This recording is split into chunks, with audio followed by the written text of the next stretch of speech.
Assalamualaikum warahmatullahi wabarakatuh. Waalaikumsalam warahmatullahi wabarakatuh. Alhamdulillahirabbil alamin. Bersyukur sekali kita kepada Allah Subhanahu wa taala yang telah mengaruniakan kepada kita kemauan, yang telah mengaruniakan kepada kita kesehatan, yang telah mengaruniakan kepada kita kesempatan sehingga pada saat ini kita dapat berkumpul kembali sama-sama belajar dari kitab A'malul Qulub yang ditulis oleh Syekh Muhammad Ibn Shalih Al-Munajjid hafizahullah ta'ala.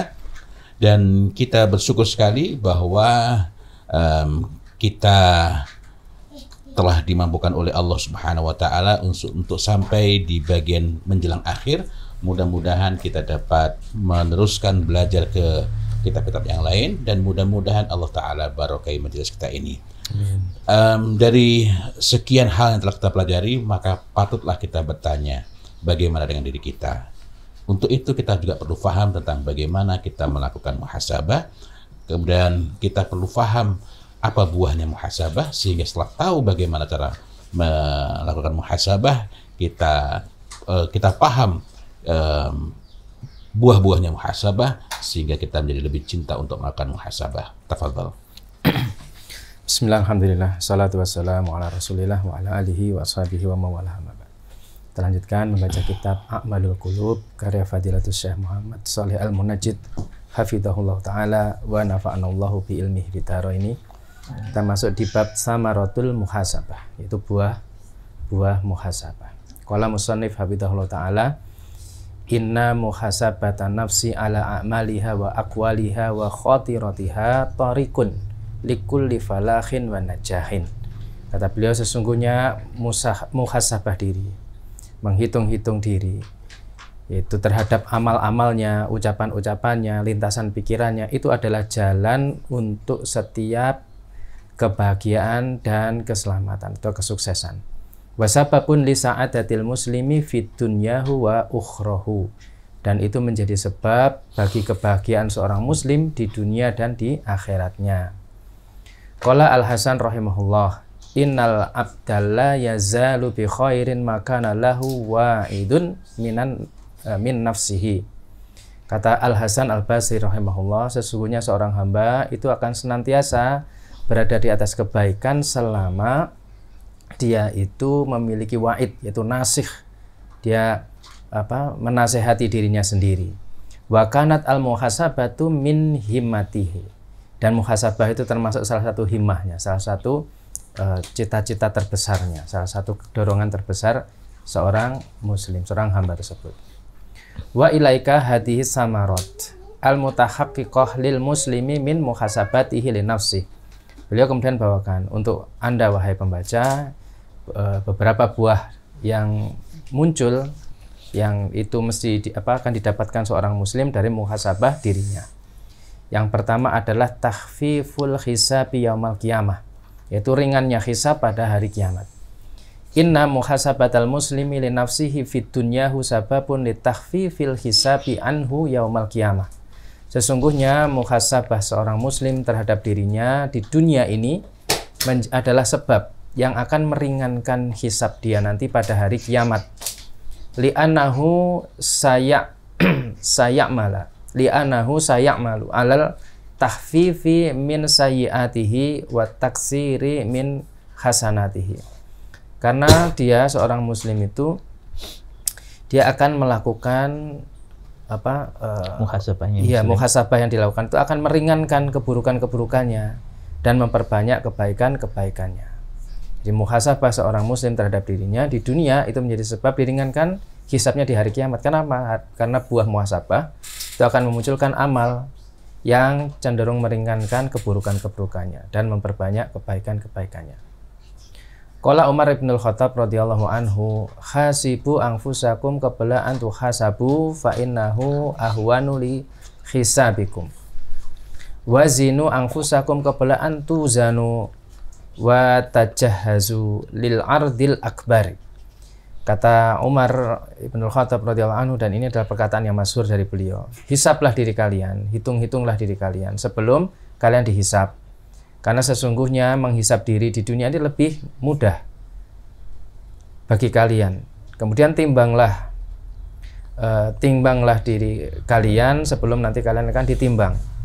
Kemudian persiapkan untuk persidangan akbar. Kemudian beliau mengutip firman Allah Ta'ala dalam surat Al-Haqqah ayat 18. Kata beliau, kata Allah Ta'ala, yauma idin tu'raduna la takhfa minkum khafiyatun, yaitu pada hari tu'raduna, dihadapkan kalian semua ini, la takhfa, tidak tersembunyi, minkum, dari kalian, khafiyatun, sesuatu yang rahasia.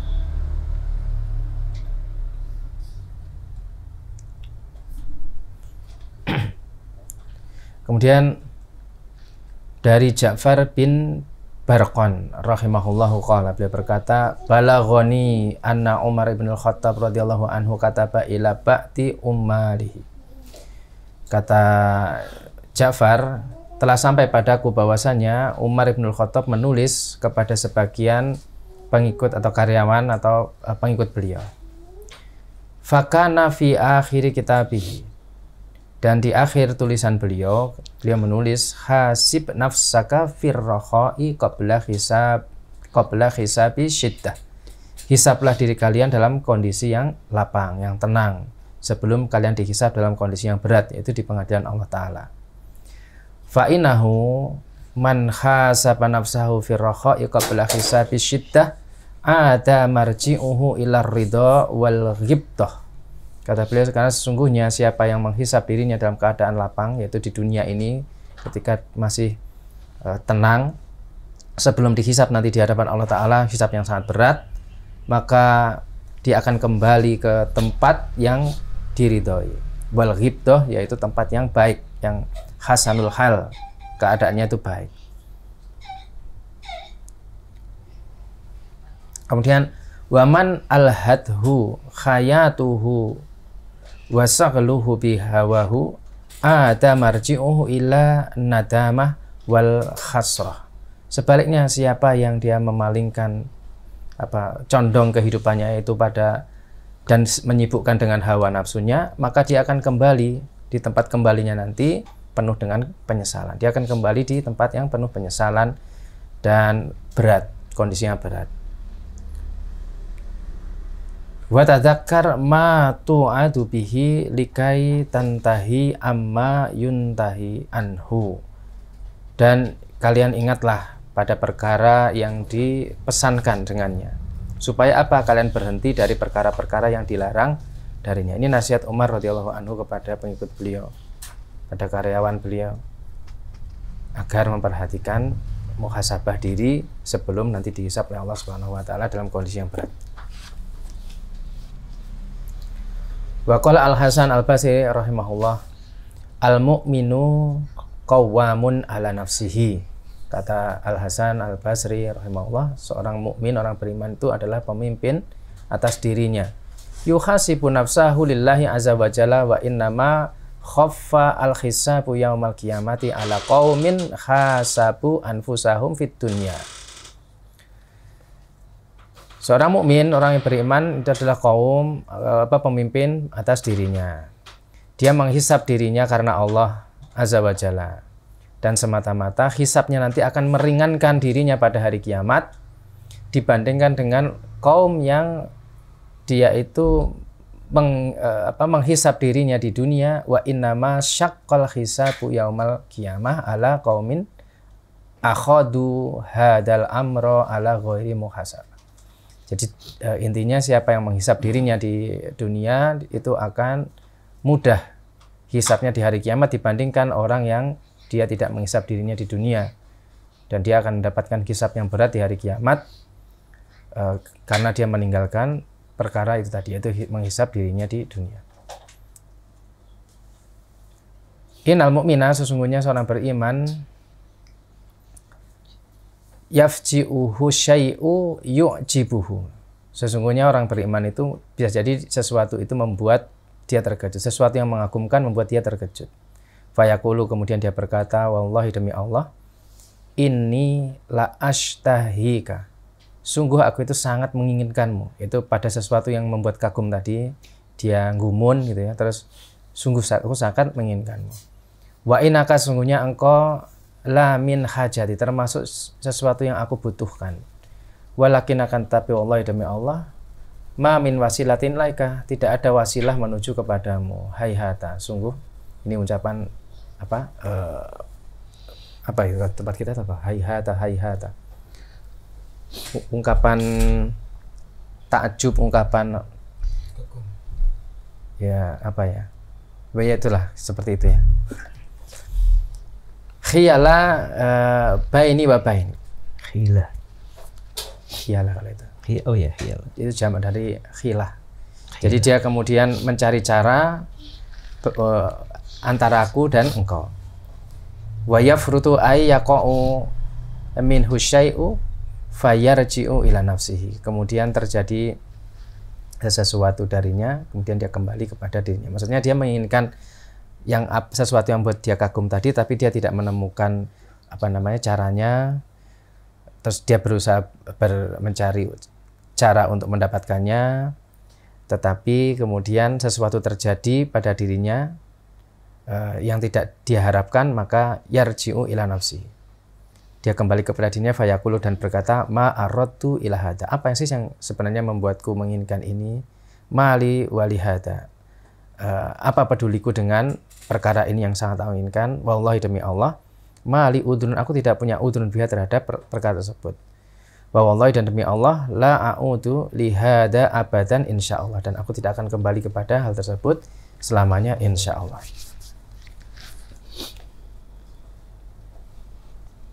Jadi ini bagian dari muhasabah ya. Kalau mentakjubi atau menginginkan sesuatu dengan amat sangat, maka orang mukmin itu akan bertanya dulu. Ini sebenarnya ini berguna bagi dunia akhirat apa enggak? Kalau enggak ada gunanya ya, terus imannya itu membantu dia untuk meninggalkan yang tidak bermanfaat bagi dia itu. Dan ada poin terakhir tadi, insya Allah. Insya Allah. Karena pada beberapa orang mengatakan tanpa insya Allah, saya tidak mungkin, saya nggak bakaran. Ternyata di kemudian hari dialah yang justru paling sebab dia menyadarkan pada dirinya sendiri, bukan menyadarkan pada pertolongan Allah. A'udzu lihadza abadan insya Allah. La a'udzu dan la a'udzu. Ya, tidak akan kembali.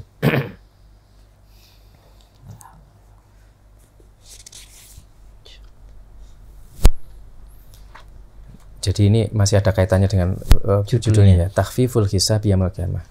Karena di antara yang menjadikan seorang itu diringankan hisabnya ketika dia mendapati sesuatu, ini kayaknya bermasalah, ini problem. Akhirnya dia berhenti. Nah, kalau dia tidak menghisab, dia tidak tahu bahwa ini sebenarnya maslahat enggak sih gitu. Dia mungkin akan move on terus, lanjut terus gitu. Jadi nggak selalu move on jelek, nggak selalu move on baik ya. Qala Al-Fudail bin Iyad rahimahullah. Kata Fudail, al-mu'minu yuhasibu nafsahu. Seorang beriman itu dia menghisab dirinya. Wa ya'lamu anna lahu mauqifan baina yadayillah ta'ala. Dan dia itu mengetahui bahwa dia itu berdiri di hadapan Allah Ta'ala. Wal munafiqu, sedangkan orang munafik itu yaghfalu an nafsihi. Dia itu lalai dari dirinya. Farahimallahu abdan nadara li nafsihi qabla nuzuli malakil maut bihi. Dan Allah Subhanahu wa taala itu merahmati seorang hamba. Dia melihat dirinya sebelum turunnya malaikat maut terhadap diri orang tersebut. Bedanya orang beriman dengan orang munafik, orang beriman itu dia selalu sadar diri, dia menghisab dirinya. Dan dia sadar karena dia berdiri di hadapan Allah Subhanahu wa taala. Sedangkan munafik itu dia lalai. Dia ghaflah. Dia easy going ya, terhadap masalah-masalahnya. Karena dia tahu Allah itu Maha Pengampun gitu. Allah Maha Pengampun. Tapi sebenarnya itu tidak salah bahwa Allah memang Maha Pengampun dan memperhatikan keadaan hambanya itu sebelum turunnya malaikat maut. Kalau malaikat maut sudah turun, maka selesai. Dia tidak punya kesempatan tobat, itu masalahnya. Ghaflah itu akan membawa kepada bermudah-mudahan terhadap hukum Allah dan mendekatkan dia kepada maksiat. Kalau dia tidak berhenti, tetap saja pada akhirnya ya dia akan terkena hukum Allah Subhanahu wa taala. Dan yang kedua di antara buah muhasabah itu tamakun minal huda wal istiqraru alaihi. yaitu dia kokoh di atas petunjuk dan dawam terus-menerus di atas petunjuk tersebut. Yaqulu Baidawi rahimahullah. Al-Baidawi beliau berkata, wa tamakkunu minal huda wal istiqraru alaihi innama yahsulu bi istifraghil fikr. Kata beliau, kokoh di atas petunjuk, kemudian dawam terus-menerus di atas petunjuk, istiqomah di atas petunjuk, itu semata-mata hanya didapatkan dengan istifragh, yaitu mengosongkan al-fikr, pikiran. Wa idamatun nadri fima nusiba minal hujaj. Kemudian dia terus-menerus memperhatikan perkara-perkara yang ditegakkan di atas hujah. Jadi mengosongkan pikiran itu bukan kemudian seperti itu yang zen kosong, hening, bukan, maksudnya pikiran-pikiran yang tidak dibangun di atas dalil itu dibuang. Dan dia senantiasa memperhatikan perkara-perkara yang ditegakkan di atas hujah. Maksudnya hujah ini adalah dalil. Membersihkan pikiran dari sampah pikiran. Ada sebuah buku, tapi bukan berarti ini buku yang serta-merta seluruhnya baik. Ditulis oleh David Seng. Judulnya Data Smog, kotoran data. Jadi orang itu walaupun baca buku, tetapi jika dia itu tidak mencernanya dengan sungguh-sungguh, bahkan buku yang baik pun kalau cuma berbanyak-banyak itu menjadi kotoran data, tidak bermakna, dan dapat menjadikan dia kehilangan kemampuan untuk berpikir dengan matang. Nah, apalagi yang sampah-sampah gitu. Nah, sekarang ini kita dihadapkan pada situasi, dan bukan hanya sekarang ini, karena Ali bin Abi Thalib radhiyallahu anhu sudah mengingatkan hal itu. Jadi ketika kita ini hanya mengisi dengan sesuatu yang sepertinya baru, seakan-akan baik. Nah, itu yang menjauhkan dari memahami yang benar. Padahal ini benarnya di sini masih belum dapat dikatakan itulah sesuatu yang hak menurut din ini. Nah, masalahnya itu tadi, sesuatu yang baru itu seringkali membuat takjub itu tadi. Membuat takjub, membuat orang itu ingin mendapatkan itu. Karena dianggapnya ini sesuai dengan perkembangan zaman, maka ini adalah solusi. Sementara kalau kita bicara din ini, sebagian orang mungkin akan memandang sebelah mata, kok kuno banget, ngajak kembali ke belakang gitu. Dia lupa kalau mata air itu makin awal makin jernih. Jangan ngambil yang di Kali Corde, udah kotor. Ya itu. Jadi kalau kita bicara sumber kebenaran itu cari cari yang paling jernih. Kalau sudah di bawah udah campur kotoran tuh, naudzubillah. Tapi memang ketika orang tidak mengenal sesuatu yang berharga, memang sulit untuk mengambil kesimpulan. Gaharu itu makin tua makin mahal. Masya Allah. Jadi kalau ada gaharu yang masih baru ditebang dari hutan, itu gaharu alami ya, gaharu alam. Dan itu umurnya juga sudah tua. Apalagi kalau bukan sudah baru, nggak alami pula ya. Maka dalam gaharu itu berlaku wasyarrul umur. Bercanda tapi serius ya. Kemudian wal muwadibatu ala hisabin nafsi fil amal. Kemudian bertekun-tekun untuk menghisab diri dalam beramal. Jadi buah dari muhasabah itu adalah kokoh di atas petunjuk dan istiqomah di atasnya. Karena di antara buah muhasabah adalah menghilangkan tadi itu kotoran-kotoran pikiran itu yang tidak penting, yang tidak dibangun di atas dalil. Dan berikutnya ilaju maradil qalbi, itu menyembuhkan atau mengobati sakit hati, penyakit hati. Li'anal maradil qalbi la yumkinu izalatuhu wa ilajuhu illa bimuhasabati nafsi wa mukhalafatiha. Karena penyakit hati itu tidak mungkin dihilangkan, tidak mungkin disembuhkan kecuali dengan muhasabah diri, kemudian menggantinya tadi, penyakit hati itu diganti, setelah muhasabah diganti. Wahlakul qalbi, binasanya hati itu min ihmalil muhasabati nafs, itu karena sebab orang itu melalaikan muhasabah diri. Binasanya hati karena sebab orang itu melalaikan muhasabah diri. Wa min muwafaqatiha wattiba'i hawaha wal ajizu. man atba'a nafsahu hawaha. Jadi kebinasaan hati pertama tadi orang dia meremehkan, melalaikan muhasabah diri. Kemudian dia mencocoki, melakukan hal-hal yang mencocoki dirinya, yang pokoknya diinginkan, dikehendaki hawa nafsunya, dia dicocoki, dia melakukannya. Ikuti hawa nafsunya. Ya, wa ittaba, dan dia mengikuti ittiba'u hawa, mengikuti hawa nafsunya. Kemudian dia lemah dari dijajah, ajiz yaitu lemah, itu orang yang mengikuti hawa nafsunya. Wa tamana 'alallahi al-amani, kemudian dia berangan-angan terhadap Allah Subhanahu wa taala. Allah itu Maha Pengampun, Allah Maha Penyayang, pasti diampuni, pasti disayangi. Memang Allah Maha Pengampun, Maha Penyayang, tapi tetap ada sebab-sebab yang mesti dilakukan untuk mendapatkan pengampunan dan kasih sayang Allah Subhanahu wa taala. Dia wis pokok men ngunu gitu. Dia pasti yakin selamat. Fahuwa yamilu khasibama tamilu nafsu. Dia condong kepada apa yang dicondongi dirinya. Wahuwa yadhabu khaisuma turid, dan dia pergi kemanapun jiwanya itu menginginkannya. Fayafsudu qalbuhu bidzalika, akhirnya hatinya pun binasa, rusak karena kecenderungan perilaku yang seperti itu.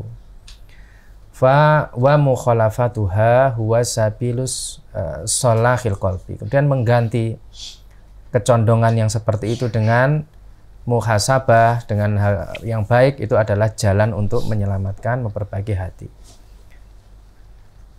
Wa ilajihi min amradihi, dan menyembuhkan, mengobati dari penyakitnya. Jadi buah muhasabah yang lain adalah bisa mengobati penyakit hati. Dan poin berikutnya, iktisafu musawi'in nafsi wa uyubiha wa adamul ightirari bil amal. Dan menyingkap keburukan. Jadi muhasabah itu bisa menyingkap keburukan jiwa dan aib-aibnya. Dan tidak tertipu dengan amal. Kata beliau, fa innal insana mata ma khasaba nafsahu wajada uyubaha. Seseorang itu selama dia menghisab dirinya, dia akan mendapati aib-aibnya. Wa mata ma wajada uyubaha lam yaghtar bil a'mali sholihati lati ya'maluha. Nah, sepanjang seorang itu dia mendapati aib-aibnya, maka dia tidak akan tertipu dengan amal-amal soleh yang dia lakukan. Bal yarju rabbahu an yaqbala minhu tilkal a'mal. Bahkan dia berharap agar Allah Ta'ala itu menerima amal yang dia lakukan. Alama hiya fihi minan naqsi, padahal amal yang dilakukan itu bisa jadi kurang, jadi tidak sempurna. Muhasabah, jadi dia muhasabah, dia akan mengetahui aib-aibnya sehingga dia tidak akan gumunan, tidak akan takjub, dan dengan izin Allah bisa terbebas dari takabur juga.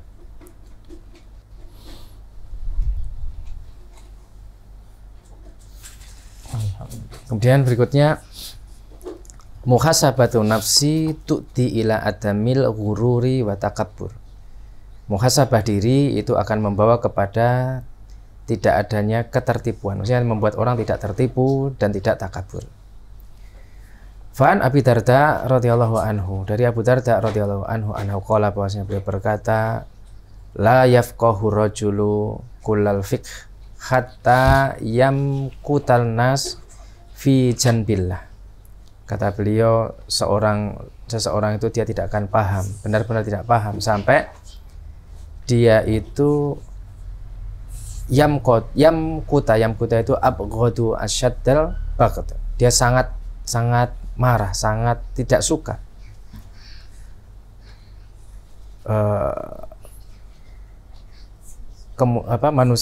Sangat tidak suka, manusia tidak suka apa yang ada di sisi Allah Subhanahu wa taala.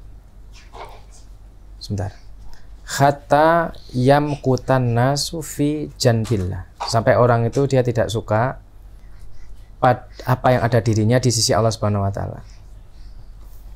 Maksudnya Sebentar kita baca dulu. Summa yarji'u ila nafsihi fayakunu laha asyaddu maqtan. Akhirnya dia kemudian kembali kepada dirinya, itu muhasabah dirinya, dan dia dapatkan padanya ada sesuatu yang sangat dia tidak suka. Jadi wallahu a'lam, kata Abu Darda radhiyallahu anhu, bahwasanya seorang itu tidak paham sampai dia itu sampai dia itu kembali kepada dirinya dan dia dapati sesuatu yang dia tidak sukai pada dirinya itu. Kalau itu ada di sisi Allah Subhanahu wa taala. Maksudnya innal insana, bahwasanya manusia bi muhasabati nafsi, dengan muhasabah dirinya, saya silu ila maqtiha wa buqtiha. Dia akan sampai pada titik dia itu marah, dia tidak suka terhadap dirinya ini. Karena kenapa? Dia itu ya'lamu, mengetahui, anha, bahwasanya dirinya itu bimusawi'iha, dia itu melakukan sesuatu yang buruk. Qad taqifa hajaru asrota fi tariqihi lidukhulil jannah, karena dia dapati dia berhenti gara-gara kerikil yang menghalangi jalannya menuju ke surga. Wa man kanat hadhihi khaluhu, siapa yang keadaan dirinya seperti itu, dia dapati dirinya itu melakukan suatu keburukan, dia merasa dirinya itu buruk karena dia dapati ada kerikil pada dirinya yang menghalangi langkahnya menuju surga, maka fa'anna lahul ghururu wa takabbur, maka dia akan maka bagaimana dia itu akan tertipu dan akan takabur. Jadi kalau dia merasa dirinya itu buruk ya di sisi Allah Subhanahu wa taala, kemudian dia merasa ada satu yang mengganjal langkahnya, yang menjadi kerikil dalam langkahnya menuju surga, maka bagaimana dia akan tertipu dengan amalnya, bagaimana dia akan takabur. Mau sombong nggak bisa ya. Karena begitu dia muhasabah, lo kok awakku dhewe iki oke salahe, banyak salahnya, ada bagian-bagian jeleknya, kayak gini mau takabur ya nggak pantas. Terus apa tadi, mau melanjutkan lalai kok ya nggak pantas. Ya, ini tadi kalimat ini memang agak sulit. Yang pertama itu perkataan Abu Darda, cuma akhirnya kan diberi penjelasan oleh Syekh Shaleh Munajjid, yaitu jadi baru kelihatan jelas maknanya di kalimat yang belakang itu, innal insana bi muhasabati nafsihi sayasilu ila maqtiha wa buqtiha. Jadi dengan muhasabah itu maka dia akan sampai pada, kok aku gini banget sih gitu, kok aku begini banget. Dia menemukan ada kerikil yang ini kalau tidak dihilangkan, ini akan menghalangi langkahku menuju surga. Nah, kalau kondisi orang itu seperti itu, fa'anallahul ghururu wa takabur, bagaimana mungkin dia nanti akan tertipu dengan amalnya, dia akan takabur gitu maksudnya. Karena dia tahu bahwa aku ini buruk gitu, maksudnya ini banyak harus diperbaiki. Jadi akhirnya dia mau senantiasa lanjut buruk ya nggak pantas, mau sombong ya nggak pantas. Akhirnya kan memperbaiki diri gitu. Wa inna ma khasaba salafu anfusahum adraku haqiqataha. Nah, ketika para salaf itu dia menghisab dirinya, mereka mengetahui hakikat dirinya itu. Fataqaruha fi datillah. Kemudian mereka akhirnya menghinakan dirinya itu di hadapan Allah Subhanahu wa taala. Karena Muhammad bin Wasi' rahimahullahu yaqulu, Muhammad bin Wasi' dia berkata, "Lau kana lidunubi rihun ma qadara ahadun an yujalisa ilayya." Kalau misalnya dosa itu punya aroma, punya bau, maka tidak seorang pun akan sanggup duduk di dekatku. Ini perkataan Muhammad bin Wasi'. Ma'anahu kana min kibaril ubad fi hadhil ummat. Padahal kata beliau, Muhammad bin Wasi' termasuk salah satu ahli ibadah di umat ini. Beliau mengatakan seperti itu. Wa qala Yunus bin Ubaid rahimahullah. Yunus bin Ubaid beliau berkata, "Inni la ajidu mi'ata khoslatin min khisalil khair ma'alamu anna fi nafsi wahidatan minha."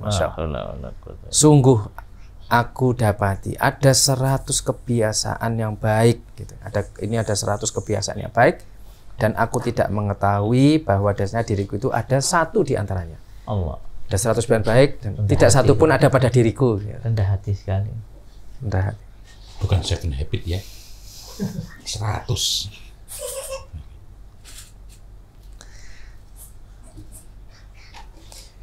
Kemudian waqala Ayyub As-Sikhtiyani rahimahullah. Idza dzakara salihuna kuntu anhum bimu'zilin. Kata beliau, idza dzakara as-salihuna, jika seorang soleh, jika orang-orang soleh itu berzikir, kuntu adapun aku anhum terhadap mereka bimu'zilin, aku menyingkir.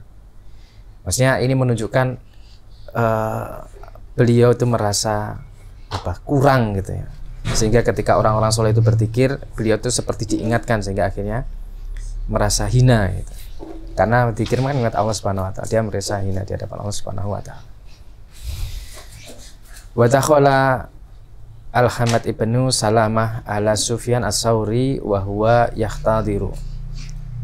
Hamad bin Salamah beliau mendatangi Sufyan As-Sauri, saat itu beliau sedang ada. Faqala kemudian berkata, "Ya Aba Abdillah, wahai Abu Abdillah, alaisa qad aminta mimma kunta takhafuhu." Bukankah kamu itu sudah aman dengan apa yang dari apa yang kamu takutkan? Bukankah kamu itu sudah aman dari apa yang kamu takutkan? Maksudnya Hamad ini memandang Sufyan As-Sauri ini kan orang yang soleh, dan beliau berkomentar tadi, bukankah kamu itu sudah aman terhadap apa yang kamu takutkan? Wa tuqtimu ala man tarjuhu, dan kamu dahulukan kepada dia yang kamu harapkan. Maksudnya kamu sudah melakukan perbuatan-perbuatan soleh itu kepada dia. Man itu maksudnya merujuk kepada Allah.